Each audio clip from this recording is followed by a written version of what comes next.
dunia kembali diguncang konflik besar.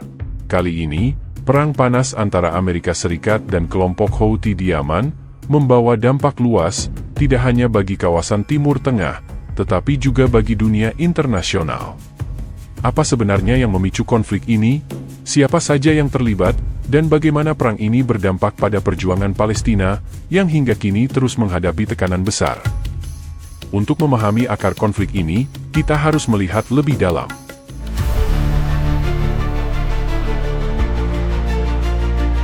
Selamat datang di kanal Naval Command and Strategy, tempat di mana kita akan mengungkapkan kisah-kisah luar biasa tentang keberanian, pengorbanan, dan semangat juang dalam setiap operasi militer yang mengubah sejarah.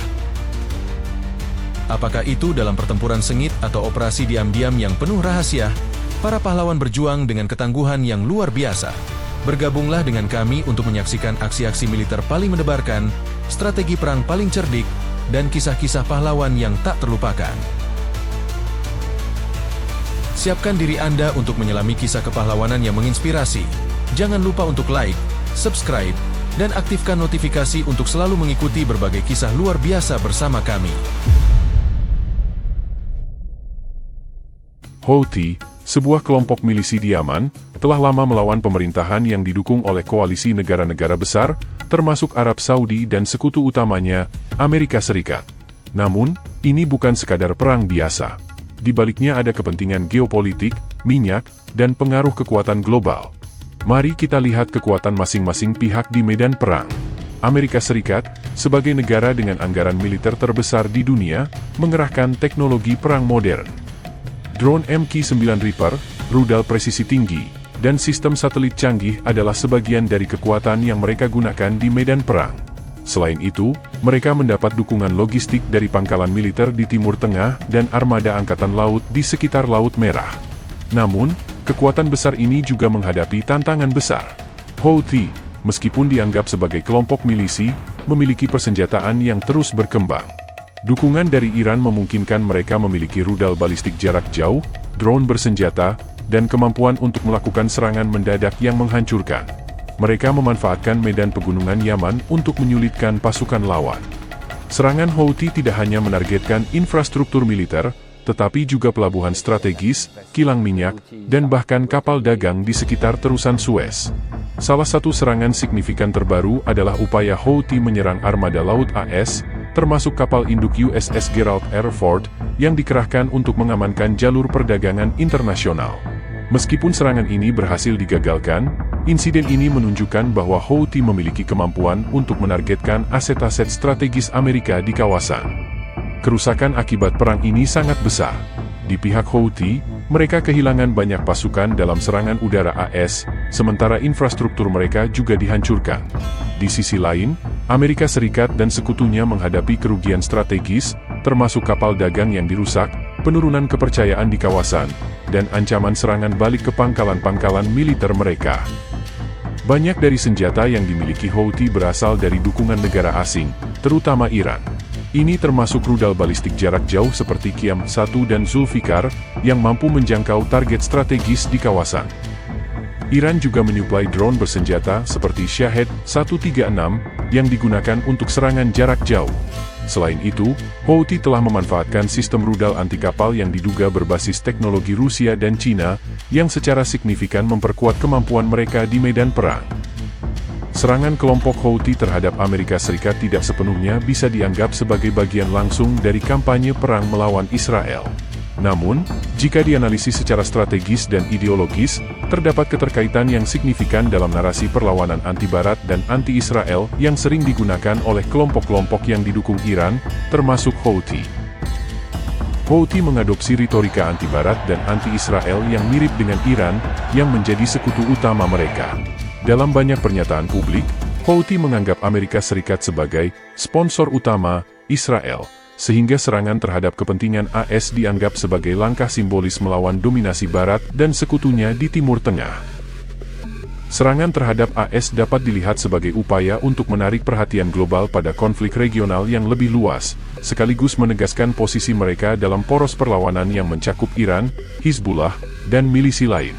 Dengan memposisikan diri sebagai bagian dari aliansi anti-Israel, Houthi secara tidak langsung mendukung perjuangan Palestina meski fokus utama mereka tetap konflik internal Yaman. Setiap serangan terhadap kepentingan AS, baik secara langsung maupun melalui proksi seperti Houthi, memperlemah posisi AS di kawasan. Hal ini menguntungkan Iran, yang menjadikan Israel sebagai musuh utama dalam retorika politiknya. Konflik Houthi versus AS dapat memecah perhatian militer dan diplomasi AS dari isu-isu yang lebih mendesak, termasuk dukungan untuk Israel dalam konflik dengan Palestina. Ini juga membantu mengurangi tekanan langsung pada Iran dalam arena internasional. Serangan Houthi terhadap kapal-kapal dagang atau pangkalan AS di Laut Merah secara tidak langsung dapat mengancam jalur pasokan energi dan perdagangan yang juga vital bagi Israel. Ketidakstabilan di kawasan meningkatkan risiko eskalasi konflik regional. Meskipun demikian, dengan fokus pada konflik Houthi versus AS, perhatian dan sumber daya internasional yang seharusnya diarahkan untuk membantu Palestina menjadi terpecah. Ini merugikan perjuangan Palestina dalam jangka pendek. Serangan Houthi terhadap AS tidak hanya didorong oleh agenda lokal di Yaman, tetapi juga oleh ambisi ideologis yang lebih besar untuk menentang dominasi AS dan sekutunya, termasuk Israel. Dengan memanfaatkan retorika perlawanan anti-Barat, Houthi secara tidak langsung memperkuat narasi global melawan Israel, meskipun tindakan mereka lebih banyak difokuskan pada konflik di kawasan mereka. Ini menciptakan dinamika yang menguntungkan Iran dan sekutu anti-Israel, sekaligus menambah kompleksitas geopolitik di Timur Tengah. Bagaimana negara-negara besar memanfaatkan perang ini? Di kubu NATO, Amerika Serikat memimpin operasi militer langsung dengan memanfaatkan teknologi canggih, sementara sekutu-sekutunya seperti Inggris dan Prancis memberikan dukungan logistik dan diplomatik. Mereka juga menyuplai persenjataan ke Arab Saudi untuk memastikan koalisi ini tetap kuat. Namun, perang ini juga membuka peluang bagi negara-negara Pakta Warsawa atau bekas anggotanya, seperti Rusia, untuk memperkuat pengaruhnya.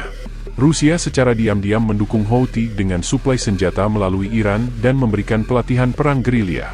Ini adalah strategi untuk melemahkan pengaruh Amerika di Timur Tengah dan mengalihkan perhatian mereka dari konflik lain, seperti Ukraina. Cina juga memanfaatkan perang ini untuk memperluas pengaruhnya melalui inisiatif ekonomi. Dengan mendekati negara-negara Teluk, Beijing menawarkan investasi infrastruktur sebagai solusi bagi kawasan yang dilanda konflik. Serangan kelompok Houthi terhadap Amerika Serikat juga memiliki dimensi strategis yang lebih besar.